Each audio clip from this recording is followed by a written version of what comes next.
It's easy to miss the Renault Alliance in the herd of small cars. It's been on the market for years, and its styling at best is conservative. At worst, it's dowdy.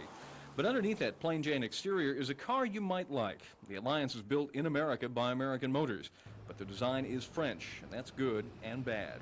Being French, the ride is smooth. The seat's probably the best of any subcompact with their rocking motion. The French are always comfortable, but the French are always quirky. That's why the car looks like it does, and why the controls take some getting used to. But the car is made in America, and that is either a plus or a minus, depending on your taste. This car carried Renault's optional 1.7-liter engine. The car needs it, especially if you're planning air conditioning or an automatic transmission. Our car had both, and still performance was just adequate. Here's how it stacked up. The base price of the mid-range Alliance DL 4-door is a reasonable $7,300.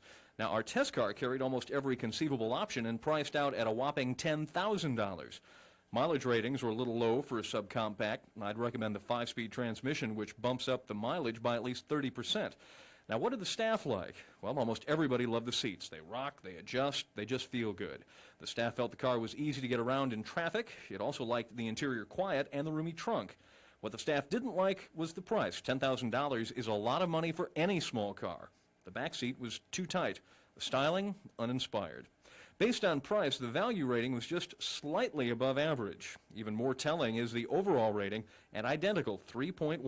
The staff obviously felt the Alliance was very average. But a couple of things might interest you in an Alliance. One is the 50,000-mile warranty. The second is Renault is buying you 10,000 miles of gasoline. And the third is that Alliances aren't selling real well right now, and your local AMC dealer is going to be more than willing to deal on the price. We found the Alliance a decent little car to drive.